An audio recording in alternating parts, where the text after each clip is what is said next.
Number 10. Rocky Balboa. I know, I'm really going against the grain on this one. If anyone has a Rocky movie on their list, I'm betting the farm that it's the first one. While I appreciate the original, I never thought it stood on its own. Maybe that's why I have a harder time accepting it, because I've never looked at it as a solo film. The Rocky franchise is really one unraveling story that follows the rise and decline of a fictional boxing legend. He starts off as the underdog, climbs his way up to fame, and eventually he loses it all, only to prove that every fighter has one last fight left in them. With the original film, everyone praises its realistic style and Rocky's likable persona as he overcomes the odds. Again, that's why I consider Rocky II a superior film. It advanced the story and followed more of the Hollywood conventions, but it still feels like a genuine entry, maintaining that realistic, gritty feel. As the series went on, Rocky started to fight superhumans as opposed to regular contenders, and while each entry felt passionate, they became silly entertainment. Whether you liked Rocky V or hated it, there was a definite feeling of closure when it ended. But then more than a decade passed, and out of nowhere came Rocky Balboa. To this day, there are people who refuse to give it the benefit of the doubt because of Sylvester Stallone's age. I think I want to, do something. Like what? Fight. Don't you think you're too, old? Hey, congratulations for pointing out the obvious. That's why I consider it such a great film. The movie itself feels like the underdog of the entire Rocky franchise.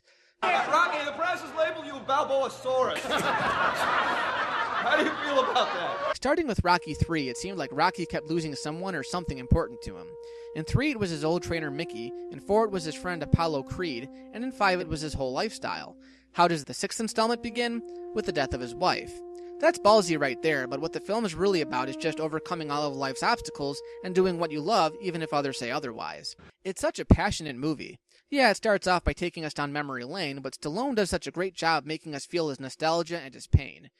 You're living backwards, Rocco. Change the channel from yesterday. Yesterday wasn't so great. It was to me. It gives us another realistic antagonist, heavyweight champion Mason the Lion Dixon, but he's not even really painted as a bad guy. He's just someone looking for a decent challenge. A lot of people come to Vegas to lose. I did. It's already over. Ain't nothing over till it's over. And the film has the most memorable piece of dialogue in any movie, in my humble opinion. Of course, let's not forget the climactic fight, which is probably the best on-screen match since he fought Apollo back in the 70s. I didn't pay much attention to the film when it first came out because, like everyone else, I just figured it was an attempt to cash in on an old franchise. It's a film that simply got better over time. When I look at the entire spectrum of Rocky movies, I always come back to this one, and for a sequel, especially one that was so late in coming, that's saying a hell of a lot. Number 9. Starship Troopers. Both RoboCop and Starship Troopers were directed by the same guy, Paul Verhoeven. And what else did Verhoeven direct? Right, Showgirls. You win some and you lose some. As far as science fiction films go, this one's just epic. It's a full-scale war movie that pits human citizens against giant bugs. It's the aliens of our generation. The central protagonist is Johnny Rico, who goes against his parents' wishes of going to college to enter the mobile infantry. Good for you. Mobile infantry made me the man I am today. Why? Because his girlfriend Carmen, played by Denise Richards, is signing up as well. At first he realizes his mistake when his hometown is leveled by the bugs. After that, the movie follows one epic battle after another. There are several likable characters, namely Michael Ironside as Rico's instructor and later general, Raschek. Radchek? Clancy Brown as the hard-ass Sergeant Zim. Put your hand on that wall. The enemy cannot push a button if you disable his hand. Neil Patrick Harris, Doogie Howser, as intelligence officer and psychic Carl.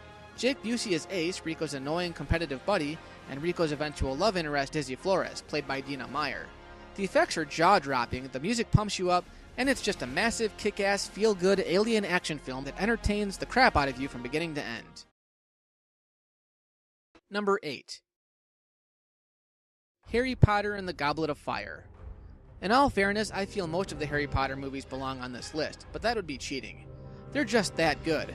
Of course, they're all based on the fantastic novels written by J.K. Rowling, but of all the book-to-film adaptations out there, very seldom do they get it right. These movies set the bar for what a book-to-movie adaptation should be. As the 4th book was my favorite book, it only makes sense that the 4th film would be my favorite film.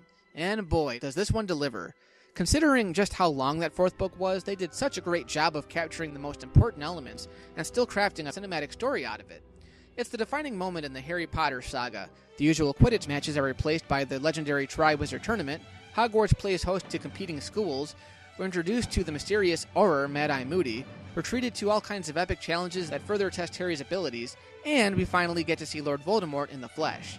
Even the supporting characters are more fleshed out, and the Yule Ball sequence is a lot of fun, especially when looking at the build-up to it. It was kind of strange how this one was the only one in the series to give all the male characters that dashing long-haired look, but even that makes this one stand out. It's really hard to pick the best one out of the bunch, but this is the one that makes the list. Number 7. Indiana Jones and the Temple of Doom.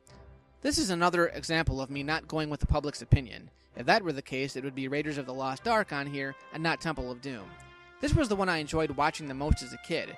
Sure, it's the scariest one. I'm still shocked that they got away with the ripping out of that guy's heart, but it was that scene that was responsible for giving us the PG-13 rating.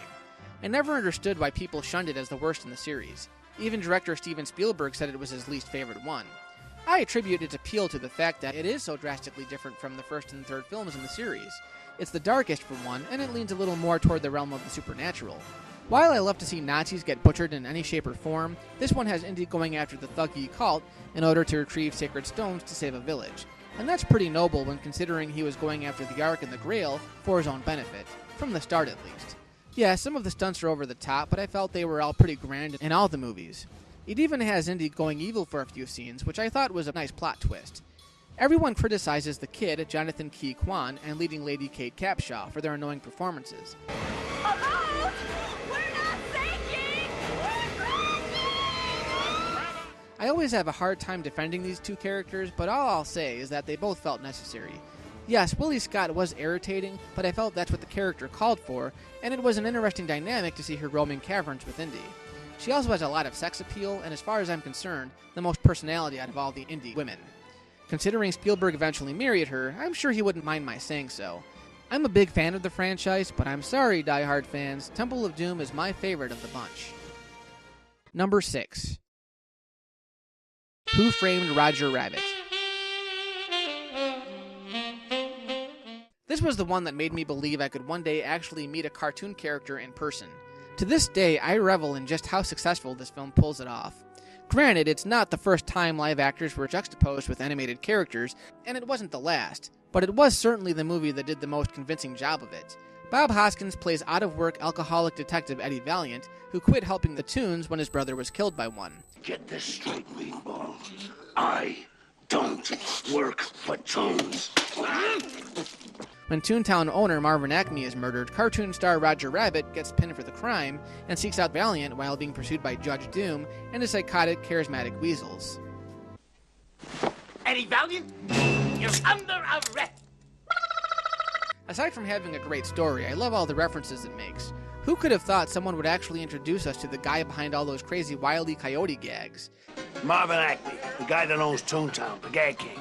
If it's Acme, it's a gasser. Put it there, pal. The hand buzzer. Still our biggest seller. Seeing Bugs Bunny and Mickey Mouse in the same scene together just blows my mind, and the craziness never ends. It's hard to take the movie seriously, but as Roger points out, our laugh can be a very powerful thing. Why, sometimes in life, it's the only weapon we have. It also introduced a legion of pervs to Roger's hot-as-hell wife, Jessica Rabbit. Now I'm curious. I'm a perv for liking heavy metal, which featured no less than 5 naked women, some with full frontal nudity, and yet it's okay to drool over Jessica Rabbit, who's completely clothed. Seriously, how many of you have tried to do a frame-by-frame in the scene where she gets thrown from Benny the Cab, just so you could get a look at her snatch? This has to be the ultimate perv movie, and one of the reasons why I don't feel so bad about including heavy metal on the list. At least that movie gives us what we want without having to fumble around with a DVD remote. Anyway, great movie, and one of Robert Zemeckis' finest.